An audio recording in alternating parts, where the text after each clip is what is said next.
Next వచ్చేసి Solanki dynasty, చాలా important. Solanki dynasty అనమాట. నెక్స్ట్ రాజ్పుత్లో ఉండే వంశం వచ్చేసి సోలంకి వంశం. సోలంకి వంశం అంటే ఎవరంటే వీళ్ళు గుజరాత్ చాళుక్యులు అనమాట. సో గుజరాత్ ప్రాంతంలో ఉండే చాళుక్యులని సోలంకి డైనస్టీ అంటారు. అంటే మనకి ఆంధ్రాలో ఉన్న చాళుక్యులని వేంగి చాళుక్యులు అన్నారు కదా, ఇట్లా గుజరాత్ చాళుక్యులు ఏమంటారంటే సోలంకి రాజవంశం అని చెప్పేసి పిలుస్తారు. వీళ్ళు కూడా రాజపుత్రులే అనమాట. సోలంకి డైనస్టీ కూడా రాజపుత్రులే. మొత్తం 36 వంశాలు ఉంటాయి రాజపుత్రుల్లో, అందులో ఇది కూడా ఒకటి అనమాట.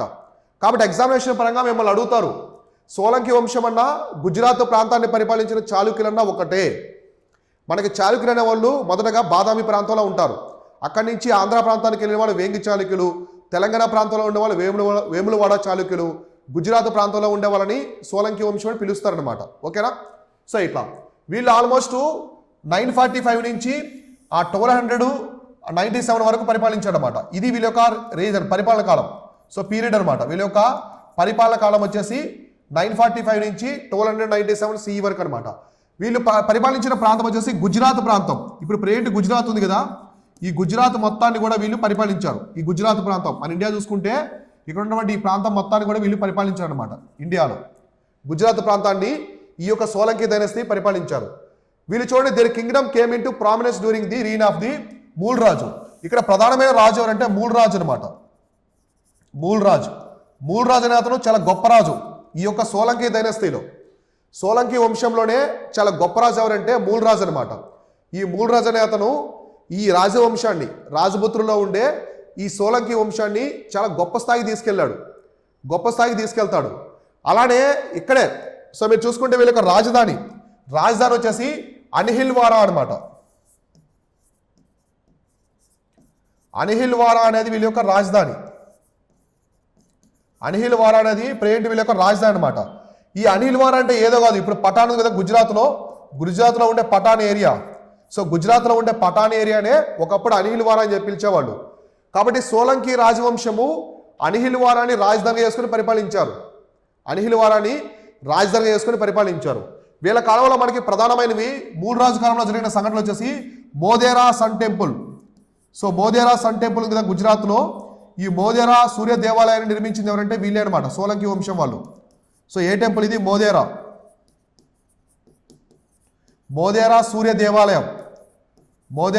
దేవాలయం అనేది వీళ్ళే నిర్మించారు. సో మూల రాజు వీళ్ళు నిర్మించారనమాట ఈ యొక్క మోదేరా. సో మోదేరా సూర్య దేవాలయం అనేది ఎక్కడుంది? గుజరాత్లో ఉంటుంది. మన భారతదేశంలో సూర్య దేవాలయాలు కొన్ని ప్రాంతాల్లోనే ఉన్నాయి. ఒకటి ఒడిస్సాలోని కోనార్క్ సూర్య దేవాలయం, ఇంకోటి శ్రీకాకుళం ఆంధ్రప్రదేశ్లోని అరసవల్లి సూర్య దేవాలయం, ఇంకొకటి వచ్చేసి మనకి మార్తాండ టెంపుల్ అని చెప్పేసి ఎక్కడ ఉంటుంది? కాశ్మీర్లో ఉంటుంది సూర్య దేవాలయం. ఇంకోటి మోదేరా సూర్య దేవాలయం, ఇది గుజరాత్లో ఉంటుంది. ఈ గుజరాత్లో ఉన్న మోదేరా సూర్య దేవాలయాన్ని ఈ సోలంకి వంశస్థులైనటువంటి మూల్ రాజు వీళ్ళు నిర్మించారు. ఆ కాలంలో నిర్మించారనమాట. వీళ్ళు ఆర్కిటెక్చర్కి చాలా ఇంపార్టెన్స్ ఇచ్చారు. చాలా పెద్ద మొత్తంలో ఆర్కిటెక్చర్కి ఇంపార్టెన్స్ ఇచ్చారు. మనకి చాళుక్య వంశం అంటేనే ఆలయ నిర్మాణాలు పెద్దగా చేపట్టారు వీళ్ళు. వాళ్ళ కాలంలో ఉన్నటువంటి వాస్తుశిల్పం నిర్మాణాలు అంటాం కదా, అవి చాలా పెద్దగా ఉంటాయి, అందంగా ఉంటాయి. అంటే నిర్మాణాలకి పెట్టిన పేరు చాళుక్యులు. ఇప్పుడు వీళ్ళు కూడా గుజరాత్ ప్రాంతాన్ని పరిపాలించే చాళుక్యులే కదా. సోలంకి వంశం అన్నా గుజరాత్ను పాలించిన చాళుక్యులన్నా వీళ్ళే అనమాట. కాబట్టి వీళ్ళు కూడా నిర్మాణాలకి చాలా ప్రాముఖ్యత ఇచ్చారు. అందులో ప్రధానంగా మనం చూస్తే మోదేరా సూర్య దేవాలయము, ఇంకోటి రాణికి వావ్ అనమాట. రాణికి వావ్. సో రాణికి వావ్ అనేది మనకి యునెస్కో వరల్డ్ సైట్లో ఉంది. యునెస్కో ప్రపంచ వారసత్వ ప్రదేశంగా గుర్తించారు. సో ఇక్కడ చూడండి, ఇదనమాట మీకు ఫస్ట్ ఇమేజ్ ఉంది కదా, ఫస్ట్ ఇమేజ్ ఇదనమాట రాణికి వావ్. సో రాణికి వావ్ పైనుంచి కింద వరకు ఉంటుంది, కోనేరులా ఉంటుంది, కింద కోనేరులా ఉంటుంది, ఇక్కడ వాటర్ ఉంటాయి. సో పైనుంచి కింద వరకు అనమాట. కాబట్టి ఇది రాణికి వావ్. సో రాణికి వావులో ఉండే ఇక్కడ వచ్చేసి శిల్పాలు అనమాట. ఇక్కడ ఉన్నాయి చూడండి, చిన్న చిన్న శిల్పాలు. ఇవి శిల్పాలు చూడండి ఎంత అందంగా ఉన్నాయి శిల్పాలు. ఇక్కడ వరాహ అవతారం, విష్ణుమూర్తి యొక్క వరాహ అవతారం ఉంది ఇక్కడ. సో భూదేవిని పెట్టుకుంటారు కదా పైన వరాహ అవతారం. సో ఇట్లా చాలా అందంగా ఉంటాయన్నమాట. చాళుక్యుల యొక్క దేవాలయాలు కావచ్చు, ఇవన్నీ చూడండి. మీరు కర్ణాటక వెళ్తే బాదామి ప్రాంతంలో ఉంటాయి. బాదామి ప్రాంతంలో ఉండే చాళుక్యుల యొక్క దేవాలయాలు, మన గోలింగేశ్వర టెంపుల్ మనకి ఆంధ్రాలో ఉంటాయి. వేంగి చాళుక్యులు అండ్ వేములవాడ చాళుక్యులు నిర్మించిన ఆలయాలు, గుజరాత్లో ఉన్నటువంటి సోలంకి డైనస్టీ వీళ్ళు నిర్మించిన ఆలయాలు, నిర్మాణాలు చూడండి చాలా చాలా అందంగా ఉంటాయి. రాణికి వావ్ చూడండి ఎంత అందంగా ఉందో. చాలా చాలా అందంగా పిల్లర్స్తో అప్పట్లో నిర్మించారు సోలంకి వంశస్థులు. వీళ్ళు ఈ యొక్క నిర్మాణాలకి ఇంపార్టెన్స్ ఇచ్చారు. ఈ యొక్క రాణికి వావ్ అనేది యునెస్కో వాళ్ళు ప్రపంచ వారసత్వ గుర్తింపు ప్రదేశంగా గుర్తించారు. ప్రపంచ వారసత్వ ప్రదేశంగా వరల్డ్ హెరిటేజ్ సైట్కి గుర్తించారు అనమాట. అయితే ఈ రాణికి వావ్ అనేది బిల్ట్ బై రాణి ఉదయమతి. దీన్ని ఎవరు నిర్మించారు? రాణికి వావ్ నిర్మించింది ఎవరంటే రాణి అనమాట. ఆ రాజ్యానికి సంబంధించిన ఒక రాణి. ఆమె ఎవరంటే రాణి ఉదయమతి. సో రాణి ఉదయమతి అని ఆమె నిర్మించింది. ఈ రాణికి వావ్ అనేది రాణికి వావ్ అనే కట్టడాన్ని ఎవరు నిర్మించారంటే నిర్మాణాన్ని రాణి ఉదయమతి అని ఆమె మెమోరియల్ టు హర్ హస్బెండ్ అనమాట. వాళ్ళ హస్బెండ్ యొక్క ఆ గుర్తుగా the 11th century king of the Bhima one of the Chalukya Solanki dynasty. So భీముడు అనమాట మొదటి భీమా వచ్చేసి రాణి ఉదయమతి యొక్క సతి పత్ని అనమాట, పతి. So husband. కాబట్టి ఈ రాణి ఉదయమతి వాళ్ళ యొక్క హస్బెండ్ గుర్తుగా, వాళ్ళ యొక్క పతికి గుర్తుగా, హస్బెండ్ గుర్తుగా అది నిర్మించింది అనమాట. అర్థమైందా? ఏది రాణికి వావు. ఇది ఎవరు ఏ వంశం నిర్మించారంటే సోలంకి. అంటే గుజరాత్ చాళుక్యులన్నా అలానే సోలంకి వంశం అన్నా ఒకటే అనమాట. కాబట్టి ఆమె దీన్ని నిర్మించింది. చాళుక్యారు సోలంకి డైనస్టీ. ఓకేనా? భీమా వన్ను గుర్తుగా ఆమె భార్య పత్ని అయినటువంటి ఎవరు రాణి ఉదయమతి నిర్మించింది రాణికి వావ్. సో అర్థమైంది ఎంతవరకు? ఇది క్లియర్గా సోలంకి డైనస్టీకి సంబంధించిన ఇన్ఫర్మేషన్. వీళ్ళు ఆర్కిటెక్చర్కి ఎక్కువ ఇంపార్టెన్స్ ఇచ్చారు. వీళ్ళే కాకుండా మనకి రాజపుత్రులు కూడా ఎక్కువ ఆర్కిటెక్చర్కి ఇంపార్టెన్స్ ఇచ్చారు. మీరు రాజస్థాను, గుజరాత్ ఆ ప్రాంతాల్లో చూడండి, పెద్ద పెద్ద కోటలు ఉంటాయి. మన కుంభల్గఢ్ పోర్ట్ కావచ్చు, ఇంకా చాలా ఉంటాయి. పెద్ద పెద్ద కోటలన్నీ కూడా రాజపుత్రులు నిర్మించారు ఆ కాలంలో. సో అర్థమైందా? ఇది దీనికి సంబంధించింది. ఇదంతా కూడా సోలంకి డైనస్టీ అలానే లేదా చాళుక్యస్ ఆఫ్ గుజరాత్ అనే వంశానికి సంబంధించింది. వీళ్ళు కూడా రాజపుత్రులు అంటారు. ఓకేనా? నెక్స్ట్ వచ్చేసి పరమారా డైనస్టీ. నెక్స్ట్ రాజపుత్రుల్లో ఉన్నటువంటి వంశం వచ్చేసి పరమారా వంశం. వీళ్ళు కూడా రాజపుత్రుల ఒక వంశం అనమాట. సో ఉపేంద్ర, కృష్ణరాజ ఉపేంద్ర అంటారు. అది ఫౌండర్ ఆఫ్ డైనస్టీ. సో వంశస్థాపకుడు. ఈ పరమారా డైనస్టీ యొక్క వంశస్థాపకుడు ఎవరయ్యా అంటే సో ఇక్కడ వచ్చేసి ఉపేంద్ర అనమాట. ఈయన ఉపేంద్ర అంటారు లేదా కృష్ణరాజా అని కూడా పిలుస్తారు. ఇంకోటి ఏంటి? కృష్ణరాజా అని కూడా పిలుస్తారు. ఉపేంద్ర అన్న కృష్ణరాజా అన్న ఒకరే అనమాట. ఈయన పరమారా వంశాన్ని స్థాపించినటువంటి వ్యక్తి, పరమారా వంశాన్ని. అలానే ఇందులో మోస్ట్ పాపులర్ కింగ్ ఎవరంటే భోజా. సో భోజా అనే అతను గొప్ప పాలకుడు. ఈ మొత్తం పరమారా వంశంలోనే గొప్ప పాలకుడు ఎవరంటే భోజా అనమాట. ఈ భోజా అనే అతనే భోజ్పూర్ అనే నగరాన్ని నిర్మించాడు. కాబట్టి ఇప్పుడు భోజ్పూర్ ఉంది కదా, ఈ భోజ్పూర్ నగర నిర్మాత. సో భోజ్పూర్ నిర్మాత ఇతనే. అలానే ఇతను నిర్మించినటువంటి మరొకరు ఏంటంటే భోజశాల అంటే భోజనశాల కాదు, మనం తినేశాల కాదు. భోజశాల అంటే సాహిత్య భవనం అంటే ఆ కాలంలో సంస్కృతాన్ని బాగా ప్రోత్సహించడానికి కవుల కోసం నిర్మించింది. భోజశాల అంటే భోజనం చేయడం కాదు, వాళ్ళు కవుల కోసం అనమాట. పొయిట్స్ ఉంటారు కదా, సంస్కృత కవుల్ని ప్రోత్సహించాలని చెప్పేసి కవుల కోసం ప్రత్యేకంగా ఒక భవనాన్ని నిర్మించారు. ఆ భవనం పేరు భోజశాల. ఈ భోజశాలని భోజ్పూర్ నగరాన్ని నిర్మించి అందులో నిర్మించారు. ఎవరంటే భోజా అనే రాజు. ఈ భోజా రాజు మొత్తం పరమారా వంశంలోనే చాలా గొప్ప రాజు అనమాట. సో అర్థమైందా? అలానే పరమారాస్ ప్యాటరేజ్ని సాంస్క్రిట్ పొయిట్స్, స్కాలర్స్ ఈ భోజశాల నిర్మించి సంస్కృత కవుల్ని, వీళ్ళు ఎక్కువగా సంస్కృత సాహిత్యానికి ఇంపార్టెన్స్ ఇచ్చారు. సంస్కృత సాహిత్యం పీక్ స్టేజ్లో ఉన్నది, అంటే గొప్ప స్థాయిలో ఉన్నదనమాట. వీళ్ళ కాలంలో సంస్కృత సాహిత్యం అనేది చాలా గొప్ప స్థాయిలో ఉన్నది. అలానే most of the Paramara kings were the Saivites. They establish the many Shiva temples although patronise Jain scholars. వీళ్ళు శైవ మతాన్ని ప్రోత్సహించారు. శైవ మతాన్ని ప్రోత్సహించారు. అలానే జైనులు కూడా ప్రోత్సహించారు. సో జైనులు కూడా వీళ్ళు ప్రోత్సహించారు. అంటే వీళ్ళు శైవేట్స్, వీళ్ళు శైవులైనప్పటికి కూడా శివుని పూజించినప్పటికి కూడా జైన మతాన్ని కూడా ప్రోత్సహించారు. పరమారా వంశం వాళ్ళు ప్రోత్సహించారు. ఈ పరమారా వంశమే రాష్ట్రకూటులు అంతం చేస్తుంది, రాష్ట్రకూటులని. సో మనం ఆల్రెడీ ప్రీవియస్ క్లాస్లో చెప్పుకున్నాం కదా రాష్ట్రకూటులు. సో ఈ రాష్ట్రకూటులని అంతం చేసిన వంశం ఎవరంటే పరమారా వంశం వాళ్ళు చివరి రాష్ట్రకూట రాజును ఓడించి ఆ వంశాన్ని అంతం చేశారు. ఇక్కడ చూడండి, వీళ్ళంతా కూడా ఇదంతా కూడా పరమారా వంశం. చూడండి, మన తెలంగాణ మహారాష్ట్ర వరకు ఉంటుంది. ఇక్కడ రాష్ట్రకూటులు ఉంటారు కదా, ఈ రాష్ట్రకూటులను ఓడించి ఆ వంశాన్ని అంతం చేశారు. ఎవరు? పరమారా డైనస్టీ వాళ్ళు. అర్థమైందా?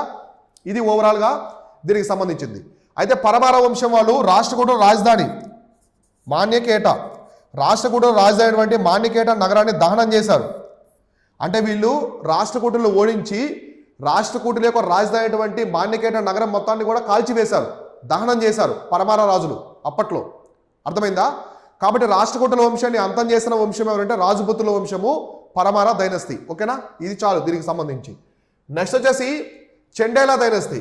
వీళ్ళు కూడా మనకి చెండేలా రాజవంశం. సో వీళ్ళు కూడా చాలా నిర్మాణాలు చేపట్టారు అప్పట్లో, చాలా గొప్ప నిర్మాణాలు. ప్రధానంగా మనం చూస్తే ఈ రాజ్పూత్ డైనస్టీ ఎవరంటే జయశక్తి వంశస్థాపకుడు. ఈ చెండేల వంశాన్ని స్థాపించినటువంటి పర్సన్ ఎవరంటే జయశక్తి అనే అతను స్థాపించాడు. ఇతను ఫౌండర్ అనమాట. ఈ చెండేల వంశం యొక్క స్థాపకుడు ఎవరంటే జయశక్తి. అలానే వీళ్ళు పరిపాలించిన ప్రాంతం వచ్చేసి బుందేల్ఖండ్, ఇప్పుడు ఉన్నటువంటి బుందేల్ఖండ్ అనమాట. అంటే మనం మధ్యప్రదేశ్ ఉత్తరప్రదేశ్ బోర్డర్ అయిన ఉంటాయి కదా, సో ఈ బుందేల్ఖండ్ ప్రాంతాన్ని పరిపాలించారు. సో ఈ బుందేల్ఖండ్ ప్రాంతం అంతా కూడా వీళ్ళ రాజ్యంలోనే ఉండేది. ఆ బుందేల్ఖండ్ పరివాహక ప్రాంతాన్ని వీళ్ళు పరిపాలించారు. వీళ్ళకి రాజధాని వచ్చేసి మహోబాని రాజధానిగా చేసుకుని పరిపాలించారు. క్యాపిటల్ వచ్చేసి మహోబా.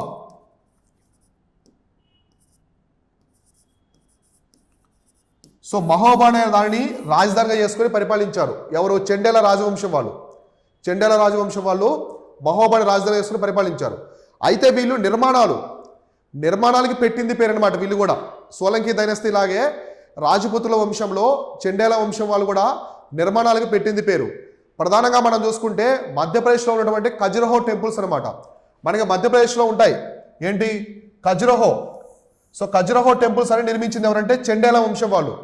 కాబట్టి మధ్యప్రదేశ్లో ఉన్నటువంటి ఖజురహో దేవాలయాలు, ఈ ఖజురహో ప్రాంతంలో చాలా దేవాలయాలు ఉంటాయి, ఒక దేవాలయం కాదు, ఖజురహో దేవాలయాలు.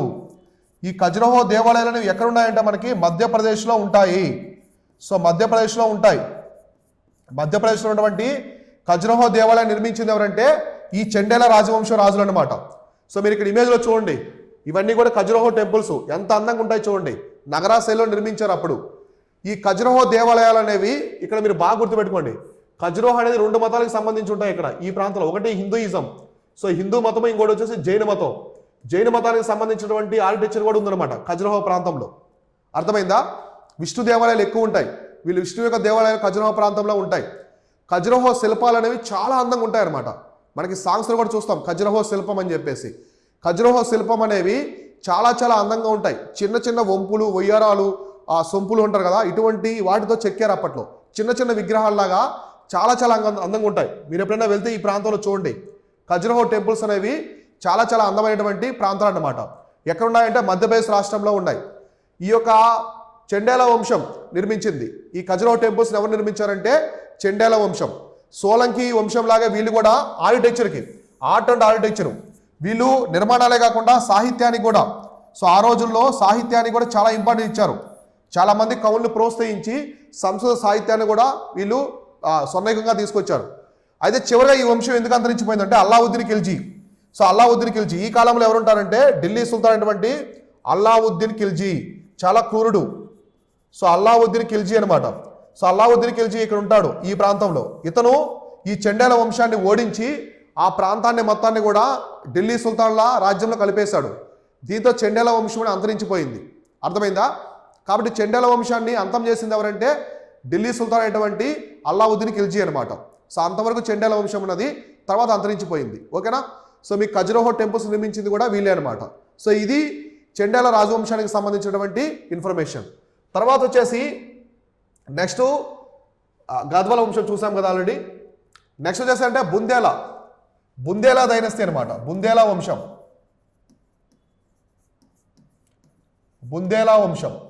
సో బుందేలా వంశం అనేది వీళ్ళు కూడా బుందేల్ఖండ్ ప్రాంతాన్ని పరిపాలించారు కాబట్టి ఆ పేరు వచ్చింది అనమాట. ఏమని? బుందేలా వంశం అని వచ్చింది. వీళ్ళు మనకి 16th సెంచరీ అనమాట. ఆల్మోస్ట్ 1500 ఈ టైంలో పరిపాలించారు. సో ఇక్కడ మన బుందేలా వంశంలో ప్రధానంగా మనం చూసుకుంటే వీళ్ళ ప్రాంతాలు ఓరచ్చ అనే ఒక ప్రాంతం ఉంటుందన్నమాట. సో ఇది మనకి ఎక్కడ ఉంటుందంటే మధ్యప్రదేశ్లోని ఎగ్జాక్ట్గా తికమ్గఢ్ అనే ప్రాంతం ఉంటుంది. మధ్యప్రదేశ్లో తికమ్గఢ్ అని చెప్పేసి ఒక ప్రాంతం ఉంటుంది. ఇది ఎక్కడ ఉందంటే మధ్యప్రదేశ్లో ఉందన్నమాట. ఇక్కడ ఒక ప్రాంతం ఉంటుంది, అదే ఓర్చా అనే ప్రాంతం ఉంటుంది. ఈ ఓర్చాని వీళ్ళు రాజధాని వేసుకుని పరిపాలించుకున్నారు. బుందేలాలో ఓర్చా అనేది ప్రధానమైనటువంటి నగరం అనమాట. దాన్ని రాజధాని కేంద్రంగా పెట్టుకుని ఈ బుందేల వంశం పరిపాలించారు. అయితే ఇక్కడ మనం చూసుకుంటే అసలు ఈ వంశాన్ని స్థాపించింది ఎవరంటే హేమకర్ణ అనమాట. హేమకర్ణ అతను స్థాపకుడు అనమాట. ఈ బుందేల వంశాన్ని స్థాపించాడు, అంటే డైనస్టీ మొత్తాన్ని కూడా స్థాపించాడు 1048లో. సో 1048 సమయంలో దీన్ని స్థాపించి అక్కడి నుంచి వీళ్ళు పరిపాలించారు అనమాట. ఎవరు? ఈ యొక్క బుందేల డైనస్టీ వాళ్ళు. అయితే ఈ బుందేల వంశం అనేది ఎందుకు అంతరించిపోయింది?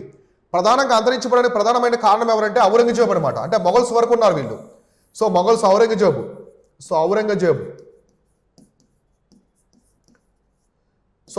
అనమాట. సో ఔరంగజేబు ఇక్కడ కనిపించలేదు మీకు, ఇతను ఔరంగజేబు వల్ల ఈ సామ్రాజ్యం అంతమైపోయింది.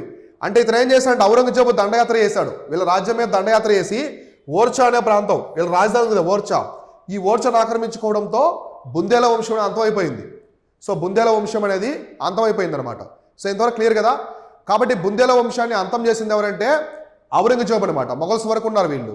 అదే మనకి ఇంతకుముందు చెప్పుకున్నటువంటి వంశం పరమార దైనస్తి అవన్నీ ఉన్న చెండెల దైనస్తిని అంతం చేసింది ఎవరంటే అల్లావుద్దీన్ ఖిల్జీ. వాళ్ళు ఢిల్లీ సుల్తాన్లకి కంటెంపరీ అనమాట. నెక్స్ట్ డైనస్టీ వచ్చేసి తోమరా డైనస్టీ. తోమరా వంశం రాజ్పుత్లో ఉన్నటువంటి మరొక వంశం వచ్చేసి తోమరా వంశం అనమాట. సో తోమరా వంశం, ఈ తోమరా వంశం అనేది మిడివల్ టైంలో పరిపాలించారు నార్త్ ఇండియా, ఉత్తర భారతదేశంలో కొంత ప్రాంతాన్ని. సో ఉత్తర భారత్లో కొంత ప్రాంతాన్ని పరిపాలించారు. వీళ్ళది according to bardic tradition dynasty was one of the 36. అంటే మనకి 36 రాజవంశాలు ఉన్నాయి కదా, ఇందులో కూడా ఒకటి అనమాట. సో ఇందులో కూడా ఒకటి ఉంటుంది. అయితే వీళ్ళ కాలంలో జరిగిన ప్రధానమైన సంఘటన ఏంటి? తోమర్ రాజవంశంలో ప్రధానమైన సంఘటన ఎగ్జామినేషన్ పరంగా ఈ family span between the region of the Anangapala ఒక రాజు ఉంటాడు ఈ వంశంలో. సో అనంగపాల అని చెప్పేసి ఇతను ఢిల్లీ నగర నిర్మాత. ఇప్పుడు ఢిల్లీ నగరం ఉంది కదా, సో ఢిల్లీ నగర నిర్మాత ఎవరంటే అనంగపాలుడు. సో అందరూ కూడా ఢిల్లీ సుల్తాన్ అనుకుంటారు, కాదు. అసలు ఢిల్లీ నగరాన్ని నిర్మించింది ఎవరంటే అనంగపాలుడు. ఢిల్లీ నగరాన్ని ఎప్పుడంటే 11th century ADలో. కాబట్టి 11th century CEలో స్థాపించాడు. ఈ తోమరా వంశానికి చెందినటువంటి అనంగపాల అనే రాజే ఢిల్లీ నగరాన్ని నిర్మించాడు.